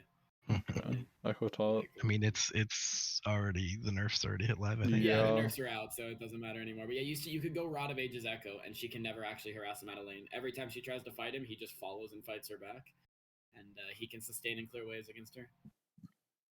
And the armor from Hullbreaker doesn't do anything against Echo, so. There's a couple other champs too that I'm working on. Like Corky's one of them that is good because you can just hit the wave as Corky, and then the second she comes in, you just tap E auto, and you actually do more damage than she does because it's magic damage. There's a couple things you can do, but all the normal stuff that people play in top lane loses to LeBlanc super hard, or Yeah. lost to LeBlanc super hard. Alright, so last thing I wanted to do, pull up the standings. This is all you, Major. I don't know jack about standings. You tell me what this means. Yeah, you tell us what's up. Whoops. I mean, I think it's pretty locked at this point. Yeah. Bismuth and Sheba Squad can overtake Bismuth still. Heist is out. I think everything else is locked on that side. I think the only Actually, thing left Bismuth about and Dorado standings. Bismuth Dorado can swap. Bismuth Sheba Squad can swap, and Conduit Eclipsing Tide can swap. What, TD Heist can't get in? TD Heist cannot get in. Oh, because they already They've played all of them. their games. They're the cross week with Dynasty Orca, Gotcha. and so even if Bismuth loses, Bismuth is 5-8, and TD Heist is 5-9 on game score. So they still are in. So do the standings unify, or is it group standings only? Group standings for playoffs. Okay, cool. Yeah. So Top we're- 4 yeah, are we're in. excited. I was gonna say because I was curious. We're like 3rd in the league right now, is what I'm seeing, right? Like because we have a better. Yeah, as far as percentage game on record, yeah. standing.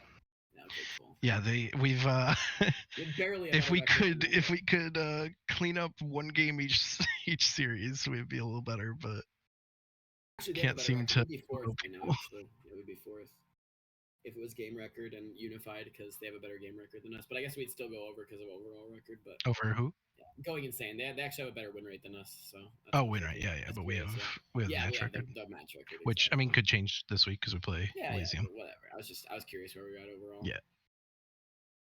Cool. So Yep, Elysium's actually a so- good game. I see. That's why you guys keep talking about these guys. Yeah, that's the I think they're deciding between that being streamed and the Dynasty Dorado. Is that it? Yeah, Dynasty Dorado.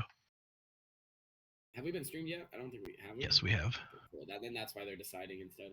Yeah, Elysium also has. Gotcha. Yeah. Cool. So I mean, my pitch is we'll bring more content because we always go to 3 games. I just gotta play into it, you know. yeah, I mean, there's some interesting matchups this last week. Really, like you have a battle first and second Group A. How you guys feeling about facing Elysium? I'm excited. I've been looking forward to this one all split. So Straight up, we're probably gonna lose that series. but we need that. We need that. The boys are We getting do. cocky. I've seen too much. I know we're gonna lose at some point, and so it might as well be this week, and that'd be better than in the playoffs. So we'll do our best, but look, you boys need to play better if we're gonna beat these guys. oh, fair. But it'll be good for us. I think if we do end up losing, even though Elysium will look really good going into the playoffs, it'll make us a way stronger team. So it's kind of a win-win for us. We already have our spot pretty much locked in. We could go up to 1, but I mean, it's not going to. Yeah, it's literally just. Anyway. I mean, we've been knowing we were 2 seed the whole split because even though it had us at 1, they were a game shy on us. Yeah. And so it Who was do we never want to like. play? Do we want to play Agate or do we want to play Going Insane? Is Agate's just clearly better? I'm guessing. Wait. Oh. From we would play. I'm assuming we're beating the 3 or 4 guys. I know we'd play them. Okay. First, Okay. But who is like the team from the other side? Probably Going Insane. Yeah. So- Agate's looking real good. I mean, I want to play against Dynasty Orchid because Well, of course, yeah. I really want to play against OTF. Interesting. Cool. But Does any of the bottom 4 teams have like the 2 teams in each group? Do any of those bottom 4 playoff teams have a chance at upsetting, or is it pretty like cut and dry? Well- These are the better teams. These are the not as good teams. New Moon is a very peculiar team that oftentimes loses to weaker seeded teams and then beats higher seeded teams. Okay. They kind of have a history of being dark horses, so we'll see. Who do they lose to this season? If you don't know, it's all good. I will have to pull it up. Yeah, don't worry about it then. No, it's It'll be not hard. interesting to see this week. Probably Dynasty New Moon and lost to Dynasty. Insane. I think it's Dynasty. They Going lost the Insane, game 'cause Going against Insane lost to TPO. Dynasty. Oh, they lost to TPO. What? I lost a game. A game. Okay, I see. That's the TPU's only win. Holy shit! Like, I'm not kidding. Yeah, it was against New Moon. And then New Moon also lost to Going Insane. Okay. It was pretty stratified in that side. Yeah, but they do play Conduit this week, so we'll see where they Yeah, we'll see stack who up. the 3rd place is. Yeah, Right? this That's will be really straight. good last week for New Moon. We'll have a good opportunity to see how they'll look against, other potential top seed teams in Group A, because I feel like Orca should be comparable to top 2 or so from Group A. Is it actually possible for Bismuth to pass Dorado Gaming Row? I don't know how the tiebreakers work in this league. I think it is if they 2-0 them. Okay. So it's Because they would put them game to record rather 7 than and 6. head-to-head? They put them both to 7 and 6, and they would have the head-to-head. So it's game record first, though. I believe it's game record first, Okay, cool. but I'd have to double check that. Dorado most likely is favored to stay in 3rd, but Bismuth could pull it off if they clap. Yeah, I mean, I personally, I think all 4 of the Dorado Toshiba squad have been playing pretty well. It's just they're trading games with each other. Yeah. So I have a question for both of you. What do you think Yeah. the match of next week will be? And what do you think the sinker of next week will be? Match of the week and stinker of the week. Yeah. Like in what way? From like content perspective or from like Content. I feel like GI versus TDD is probably going to be pretty one-sided. And I mean, it depends on how much Orca cares about the cross group. Yeah. Oh, for Hype's game, I mean, I want to go with ours, but I don't really know. I think it'll be a fun matchup. I'm gonna pick TPO Blue against Friend Zoned as the hype game of the week because I think TPO is gonna want to get their one win. That's fair. Dude, that's TPO has doable, gone so- winless in their last 3 splits. If you talk about match gotta wins, get one. It'll be hype when they beat the 1-4 team. That'll be the moment, right? They're 3-9. Like Friend Zone's got pretty much the worst record of any team other than the 0-5s. So this is the chance for TPO to I think take a TPO win. actually almost made playoffs last split did they? with 1 win. Yeah, they had 1 win and then they had 2 FF wins. Oh yeah, And yeah. they almost snuck in. That like didn't count. If a different team lost, they would have like snuck into playoffs or something. I want TPO to get their 1 win and Friend Zone not caring, and it'll get to put TPO on the board. That'll be hype for them. That'll make their whole season better. Nobody likes to go 0-6, right? That just feels terrible. Absolutely. And I think the stinker of the week, I already said it once with us. I think it's gonna be our game. I think we'll get clapped and we'll have to get it together for playoffs. And I think everybody's gonna be giga hype for that because they'll be like, oh shit, like 5-0 if it gets 5-0, who's gonna get first? Get the stomp. And then it's a stomp. I hope I'm wrong, but yeah, I think we're not in the best form right now, unfortunately. Hopefully we prove ourselves, or we prove me wrong, I guess, not ourselves, because everybody else is pretty confident. But I mean, if we lose in 2 games, we can keep our record of winning game 3s alive. There you go. Yeah, there you go. If it goes to game 3, it's over. We're gonna win that game 3. But... Oh yeah. We clutch those, but if they run us over in 2, well, different. No chance to clutch if we just get blown out. Right? If our backs are broken from these absolute chads, and there's nothing we can do. So. Yeah. Yeah, hopefully I'm wrong about our game, but I'm rooting for TPO to get the win. Eclipsing Tide Solar has, that's what it is right there. Eclipsing Tide Solar. Is that? Yeah, they have. Yeah. Who they? They play Cross. Yeah. No, they play. Yeah, I don't care who they play. They have no shot. I know Trucks well enough. That team's mental boomed, and they're done until next season. They're just doing it. That team's if they win this week, I'd be absolutely shocked. I'd be legitimately like stunned. All right, you heard them, Trucks. Prove them wrong. Yeah, prove me wrong, Trucks. Come get some. I mean, those dudes are too veteran. They just don't care about this league anymore. Not this league in general, but like they're over this season. They'll just once they've eliminated, they're just like, all right. Yeah. And I mean, it's also a team that's playing in another league. Like they're definitely more focused on that one. They're over it. But TPO, they got to get out of the 0-6 situation. So I'm rooting for them. Yeah. All right. Did you guys do a bingo about the drafts or no? All right, I have a really fun idea. So we have a podcast tomorrow. Next week. No, we have a podcast for AGL tomorrow. I'm gonna make a bingo overnight, and then we'll see how many things happen.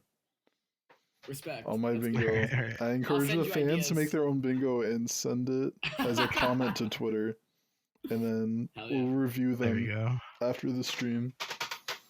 Good stuff. That sounds fun.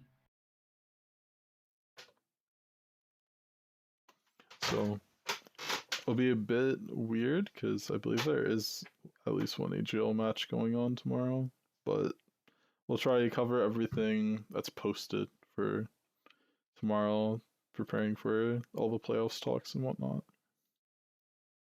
Yeah, I just want to point out before we go that I know people might not believe this with my voice, but yes, that is a picture of me representing myself. That is MinuteMilitia. So boys, send your DMs. I'd like to look forward to it. Is that you with a wig? Oh, no, that's just normal me, yeah. Well, alright. I respect it, because when I was saving the photo, it said Russian ASMR. Do you speak Russian? Yeah, здравствуйте. Ah. I don't know anything about Russian, but that might be right. I don't know. I feel like I Alright. cannot fact check that. Yeah, I cannot fact check Yeah. that. Do you have any closing comments before we end stream? Major. Just excited to see how playoffs play out. Look forward to our. Come check it out. That's where it's at. We do fun stuff in our drafts. Eden's where it's at. And I look forward to playoffs where we can really start to show up and show out. So thanks for having us on the podcast, man. Yeah, thanks for having us. Alright. Was fun. I'll be all for the stream tonight, so see you guys on the other side of the tide.